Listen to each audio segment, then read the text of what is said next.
पंढरपुरात भले मोठे झाड कोसळले, थोडक्यात मोठा अनर्थ टळला. वृक्षसंगोपनावर प्रश्नचिन्ह. वृक्षवल्ली अम्मा सोयरे वनचरे असं संतांनी सांगितलं असलं तरी पंढरपूर शहरात वृक्षसंगोपनाच्या कामावर प्रश्नचिन्ह निर्माण होत असल्याचं चित्र समोर येत आहे. शहरात दरवर्षी वृक्षसंगोपनासाठी लाखो रुपयांचं टेंडर काढले जात असतानाही अनेक झाडांची योग्य देखभाल होत नसल्याचा आरोप नागरिकांकडून होत आहे. उन्हाळा सुरू होताच अनेक झाडं पाण्याअभावी कोमेजू लागली आहेत. दरम्यान आज पंढरपूर शहरातील जुना सहकारी हॉस्पिटल परिसरात अचानक एक भले मोठे झाड कोसळल्याची घटना घडली. झाड कोसळताना मोठा आवाज झाल्यानं परिसरातील नागरिकांमध्ये काही काळ भीतीचं वातावरण निर्माण झाले. सुदैवानं या घटनेत जीवितहानी झाली नाही, मात्र एका किराणा दुकानाचं नुकसान झाल्याचं समोर आलंय. घटनेच्या वेळी परिसरात लहान मुलं खेळत होती. झाड कोसळल्यानं काही मुलं झाडाच्या फांद्यांमध्ये अडकल्याचंही पाहायला मिळाले. स्थानिक नागरिकांनी तत्परतेनं मदत करत मुलांना सुरक्षित बाहेर काढलं. या घटनेची माहिती मिळताच प्रभागातील माजी नगरसेवक व परिचारक कट्टर शिलेदार विक्रम भैया शिरसट यांनी घटनास्थळी धाव घेत नागरिकांना मदत केली.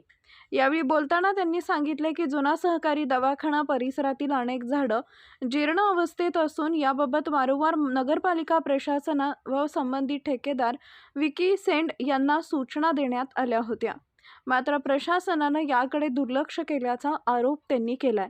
आज सुदैवानं मोठी जीवितहानी टळली, मात्र भविष्यात अशी घटना घडून एखाद्याचा जीव गेला तर त्याला जबाबदार कोण असा सवालही त्यांनी उपस्थित केला. तसेच संबंधित ठेकेदारावर तात्काळ कारवाई करावी, अन्यथा पुढील काळात अशा घटनांची जबाबदारी प्रशासनाची असेल असा गंभीर इशारा त्यांनी दिलाय.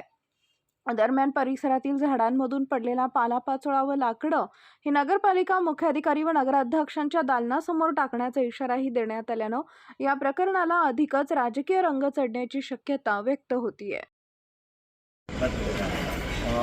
जुन्या नगरपालिकेच्या सरकारी दवाखान्यामध्ये झाडं अतिशय जीर्ण अवस्थेत झालेली तक्रार आम्ही वारंवार नगरपालिकेच्या बांधकाम विभागाकडे केलेली असताना या बांधकाम विभागाचे ठेकेदार विकी झेंड यांच्याकडे वारंवार याची तक्रार दिली, पण तरी पण याची दखल घेतली नाही. असंच झालेलं एक आज जीर्ण झाड, हे झाड बुडातून सगळ्या इथं ज्या कोळे गल्ली परिसरामध्ये दुकानं आहेत त्या दुकानावर ते झाड येऊन पडलेलं आहे. इथं लहान मुलं 2 खेळत होते, ते त्या झाडाखाली अडकली होती.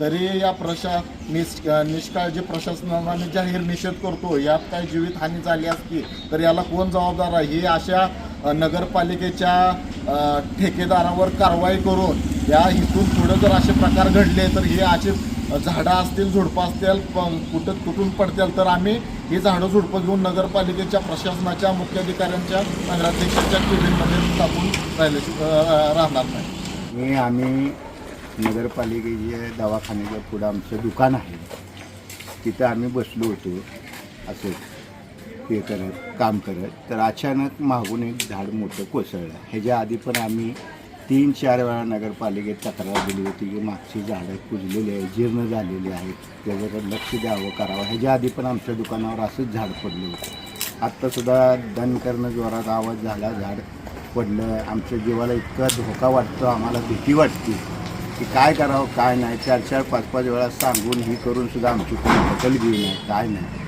तर आमची विनंती आहे कमीत कमी आता तरी आमची दखल घेण्यात यावी. लहान पोरं ती सगळी होती, मी बसलो होतो पेपर वाचत, लहान पोरं ती शिळी अडकली, झाड पडलं मोठ्यानं, सगळी बघत आले काय झालं म्हणून लय मोठा आवाज आला.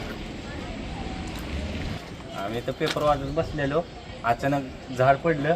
इथं 2 पोरं खेळत होती, आम्ही वाचलो. थोडक्यात जनावरं पण अडकलेली इथं, थोडी शेळी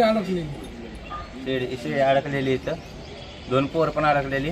त्यांना कसं बस वाचवलं.